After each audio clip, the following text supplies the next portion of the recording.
Olá, está no ar o Rio em Pauta, o programa que vai aprofundar a discussão dos principais assuntos da cidade. No programa de hoje, a nossa pauta é sobre o programa Lei Seca, que existe há 9 anos. Desde a sua criação, mais de 2.800.000 motoristas foram abordados. Criado em 2009, o programa Lei Seca surgiu com o objetivo de reduzir o número de acidentes de trânsito ligados ao uso de álcool. Em todos esses anos, foram abordados mais de 2.800.000 motoristas. Mais de 520.000 carros foram multados e quase 101.000 rebocados. Os números ainda mostram que mais de 174.000 condutores tiveram a carteira de habilitação recolhida e em mais de 183.000 a embriaguez foi identificada. Mas por que, apesar de todo o trabalho da Lei Seca, ainda há pessoas que dirigem após beber? Para responder essas e outras perguntas, eu converso com o coordenador do programa, o Tenente-Coronel Marco Andrade. Muito obrigado pela sua presença, Coronel. A gente precisa ter um balanço desses 9 anos da Lei Seca. O que melhorou em quase uma década? Os resultados são muito positivos. Na verdade, ao longo desse período, as nossas ações tiveram como grande objetivo provocar uma mudança de comportamento na sociedade. Claro que buscamos salvar vidas, mas para isso era necessário que não só o poder público, mas como a sociedade também se engajasse nessa grande causa para que vidas fossem preservadas. E ao longo desse período nós pudemos constatar que, de fato, o cidadão fluminense contribuiu com a campanha para que vidas fossem preservadas no nosso estado. Há uma mudança de comportamento? Sim, podemos observar de forma muito clara, muito objetiva, a mudança de comportamento social. Podemos confirmá-la nos números nas nossas estatísticas internas. O número de motoristas flagrados dirigindo sob efeito do álcool nas nossas blitzes hoje é 45% menor do que quando começamos em 2009, quando a Operação Lei Seca foi lançada às ruas. Ou seja, dando um indicativo muito positivo que o cidadão fluminense, o motorista, vem revendo os seus hábitos, os seus conceitos e mudando o comportamento. O que representa em salvar vidas, preservar vidas, essa taxa de redução de 45%? É um número muito significativo. Na verdade, precisamos lembrar, o nosso estado hoje vive um problema não só da crise financeira, mas também com uma crise da violência. O problema de segurança pública é muito grande. Estima-se que no Brasil hoje morrem 60.000 brasileiros por ano. No trânsito, matamos mais de 40.000 brasileiros no trânsito. Ou seja, os números são muito parecidos e investir de forma muito positiva para diminuir essa taxa de letalidade na sociedade é uma coisa muito importante e muito significativa.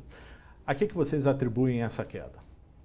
Na verdade, um trabalho desenvolvido de forma perene ao longo desses últimos 9 anos, um trabalho feito não só no viés de fiscalização, a famosa blitz nas ruas, mas também um trabalho muito intenso da forma preventiva, na forma de chamar a atenção da sociedade para o problema que estamos tratando, da realidade do que é o trânsito, de quantos brasileiros são mortos anualmente no trânsito, e isso aqui no Rio de Janeiro nós fizemos de uma forma muito simbólica. Nós contratamos para trabalhar na Operação Lei Seca agentes para trabalhar no viés de educação de trânsito, que são vítimas do trânsito. Ou seja, eles hoje se encontram numa cadeira de rodas, são pessoas com deficiência, que mostram para a sociedade de forma concreta do perigo ao qual nós queremos alertar. Então, eles são os nossos grandes porta-vozes que vão às ruas se comunicar com as pessoas, mostrar que sim, é perigoso beber e dirigir. O que ameaça mais esse motorista que estava acostumado a dirigir depois de beber? Ou seja, é a multa, é o fato de ter a carteira apreendida ou realmente ele está caminhando por um novo posicionamento em relação à vida dele? Eu acho que é um processo completo. Na verdade, é claro que o fator da blitz, ter a certeza que existe a blitz na rua e que não existe impunidade, é um fator determinante para a consciência do brasileiro, para que ele reveja seus hábitos e comportamentos. Mas, paralelo a essa ação de objetivo imediato, que é a ação de fiscalização, o investimento em ações preventivas, em grandes campanhas, nas grandes datas comemorativas, comerciais em rádio, né, em televisão, nossas grandes campanhas que nós participamos durante todos os eventos que acontecem na cidade, no estado, ao longo do ano, ao longo desse período, mostrando à sociedade que sim, é possível se divertir, é possível continuar aproveitando a vida, mas isso com uma responsabilidade e com muito mais segurança. Vocês ainda enfrentam problemas em relação ao alerta, né, que acaba com efeito surpresa, né, principalmente na internet? Sim, é um grande desafio. Sem dúvida alguma, se no estado do Rio de Janeiro temos resultados tão significativos de redução do número de mortos e da mudança de comportamento social, com certeza essas redes sociais, que são usadas de forma errônea, né, prestando um desserviço à sociedade, não existissem, os nossos resultados seriam potencialmente maiores. Muita gente repete, eu tomei apenas um gole, foi uma taça de vinho, ou seja, o pouco pode representar muito, né? O grau de atenção no volante é bastante reduzido. Os especialistas da área de medicina de tráfego sinalizam que qualquer quantidade de bebida alcoólica é o suficiente para alterar as percepções e respostas fisiológicas que o organismo do motorista poderia ter. São frações de segundos que mexem na nossa percepção de acionar o freio, de fazer uma manobra, de desviar um caminho. E durante quanto tempo esse álcool vai estar no sangue do motorista e vai causar essa percepção?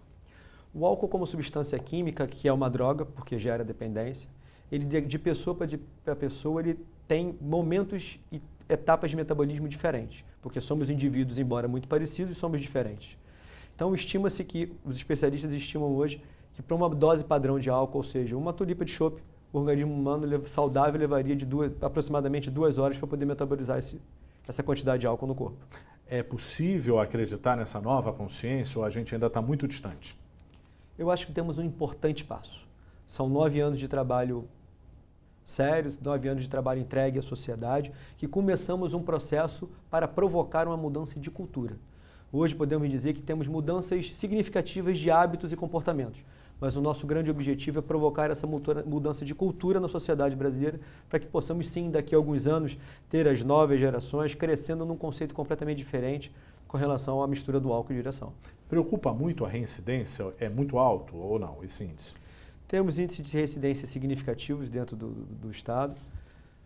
O legislador trouxe, preocupado exatamente com essa questão, a previsão legal da multa ser dobrada no caso de reincidência. Ou seja, é mais um fator. Se a multa de R$ 2.934 para quem é pego na blitz da lei seca já é uma multa cara de valores muito significativos para a realidade do nosso país, R$ 5.864,68 é um valor ainda mais significativo. Ou seja, é quase um absurdo com relação ao valor monetário. É uma forma que o legislador encontrou de chamar a atenção para o cidadão brasileiro e mostrar que não vale a pena beber e dirigir. Vocês ainda enfrentam muitas ações em relação ao que é diagnosticado na rua, ou seja, os motoristas ainda recorrem muito à justiça para justamente questionar ou acabam acreditando nesse teor de álcool? Vivemos numa sociedade democrática. É claro que todos têm direito de alegar nas suas razões de defesa os argumentos que acharem convenientes para esse tipo de coisa. Mas nós incluímos nas nossas operações recentemente, um processo que tem facilitado muito e tem mostrado de forma muito clara exatamente qual é o nosso objetivo e a nossa transparência das nossas ações. Todos os agentes da Operação Lei Seca no Rio de Janeiro hoje trabalham com câmeras individuais filmando toda a ação. Ou seja, caso haja alguma dúvida num processo administrativo ou judicial, a autoridade competente pode solicitar essas imagens e saber exatamente a condição que aquele motorista estava naquele momento. O que vocês já flagraram, por curiosidade, em relação a essas imagens? Na verdade, as imagens têm cumprido um papel muito educativo junto à sociedade. Como o objetivo delas é gerar transparência dos atos, mostrar efetivamente que o nosso propósito é com o intuito de preservar vidas, na verdade ela tem cumprido porque todo cidadão é alertado que as imagens estão sendo produzidas e que aquelas imagens podem ser utilizadas inclusive como meio de prova, como está previsto na nossa legislação. Mesmo assim ainda resistem alguns. Resistem alguns, mas na verdade cumpre um papel educativo muito importante porque o cidadão, ao saber que está sendo filmado, que tem um registro feito com relação àquele ato que está acontecendo, adota uma postura mais educada e respeitosa com relação aos nossos agentes. Qual o futuro da operação? A Operação Lei Seca eu acho que é algo que veio para ficar. Estamos esse ano findando 2018, um ano de término de governo, mas eu acredito que o legado que ela deixa para a sociedade, primeiro é mostrar que sim, é possível no Brasil fazer algo sério, correto e que vale exatamente igual para todos. Então, eu acho que ela veio dentro de um conceito de preservação de vidas, né, e que foi abraçado de forma muito positiva para a sociedade. Finalizando então, se beber, nunca dirija. Muito obrigado pela sua entrevista. Ficamos por aqui. Até o próximo Rio em Pauta.